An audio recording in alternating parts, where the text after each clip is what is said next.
The war ended in 1945.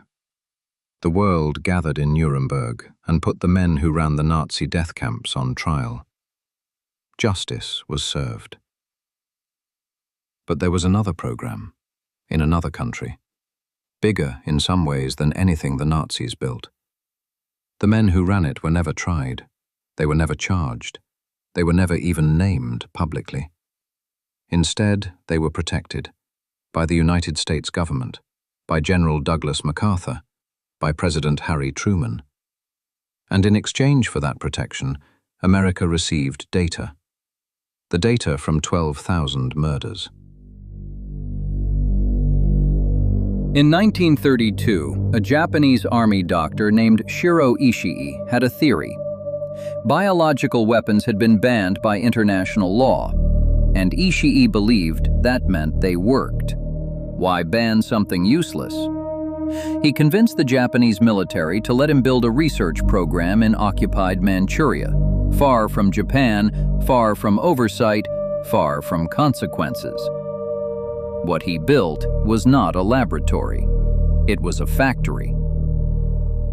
By 1936, Unit 731 was operational. The facility eventually covered 6 square kilometers.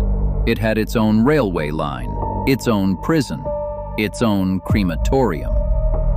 The staff called their prisoners maruta, logs, because logs get cut down, and no one mourns a log. The prisoners came from everywhere. Chinese civilians pulled from the streets, Soviet soldiers captured at the border, political dissidents, the homeless, the poor, women, children. They were told they were being taken for labor. They were taken to Unit 731.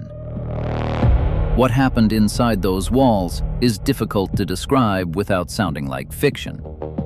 But every detail is documented, verified, admitted.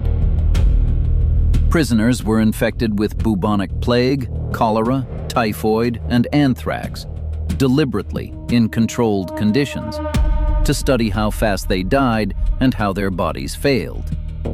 Others were subjected to vivisection, surgery performed while fully conscious, without anesthesia.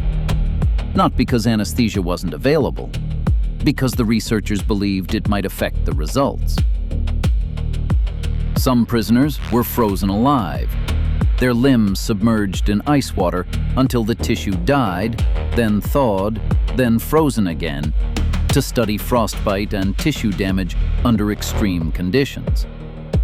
Others were placed in pressure chambers to determine at what point the human body simply gives out. There were no survivors of the experiments. Those who didn't die during testing were killed afterward and autopsied. The crematorium worked around the clock. Conservative estimates put the death toll at Unit 731 alone at 12,000 people. Some historians believe the number, including field experiments on surrounding populations, reached 200,000, possibly more. The records were destroyed. Ishii made sure of that. But Unit 731 was not only a laboratory, it was also a weapons program. Unit 731 conducted field experiments on live civilian populations. Aircraft dropped ceramic bombs filled with plague-infected fleas over Chinese cities and villages.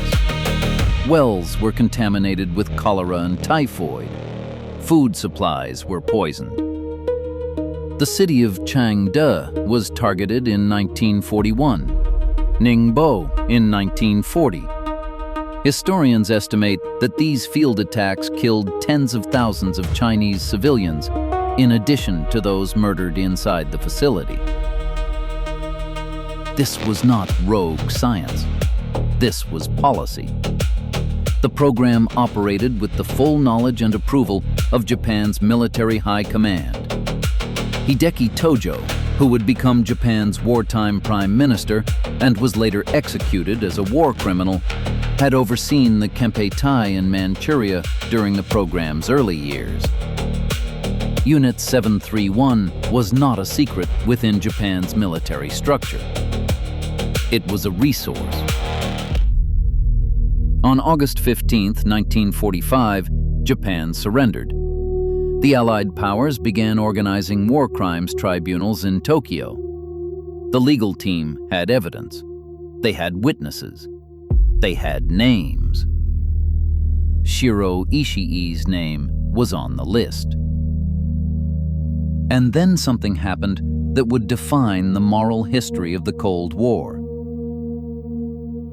Lieutenant Colonel Murray Sanders arrived in Japan in September 1945, an American microbiologist.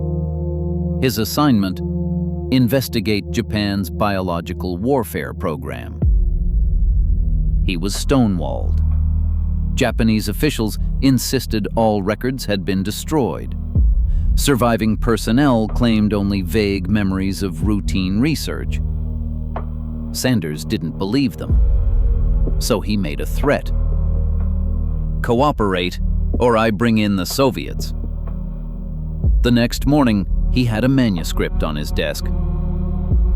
Sanders took what he'd learned to General Douglas MacArthur, Supreme Commander of Allied forces in the Pacific, the man overseeing Japan's reconstruction. MacArthur took it to Washington.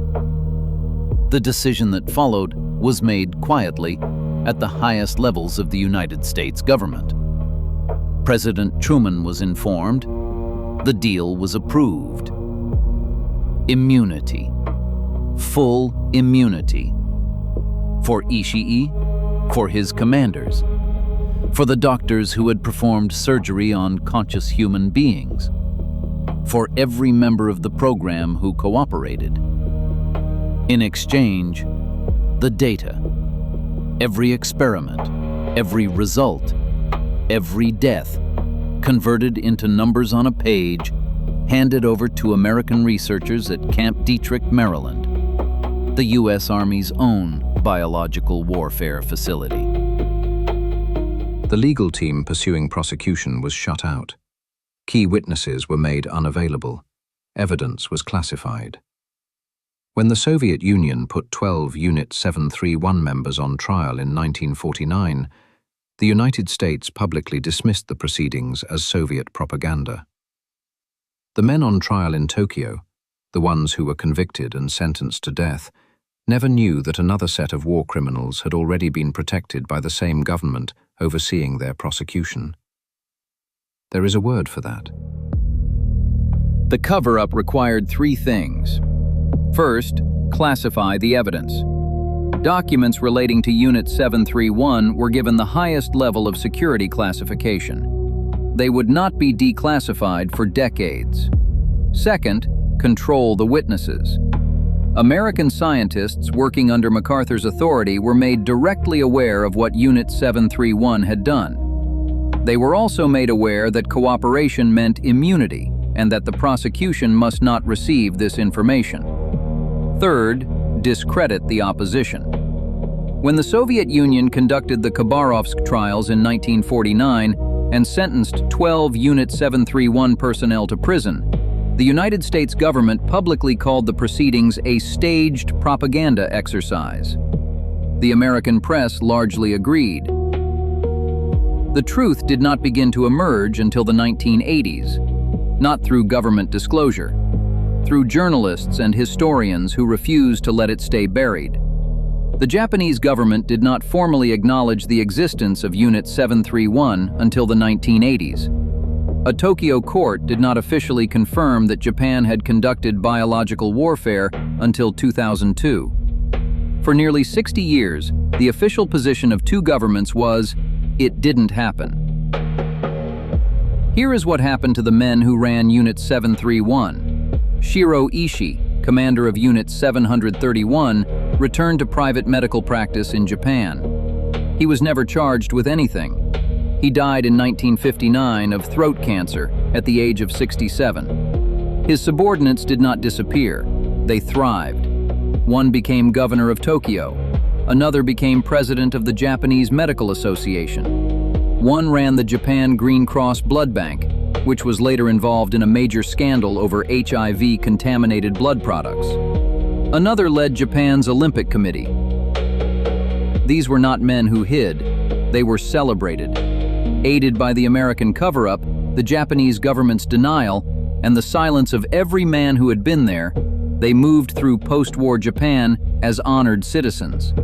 The victims, those who could be identified, received nothing. No trial, no acknowledgement, no reparations. And then there is the detail that makes everything worse. After the war, American researchers at Camp Dietrich analyzed the data they had received from Unit 731.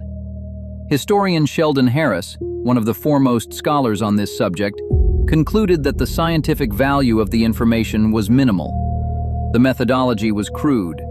Much of what they'd received was already known through ethical research. The deal was not just morally indefensible, it was almost entirely pointless. It is not a complicated word. The United States helped rebuild post-war Japan.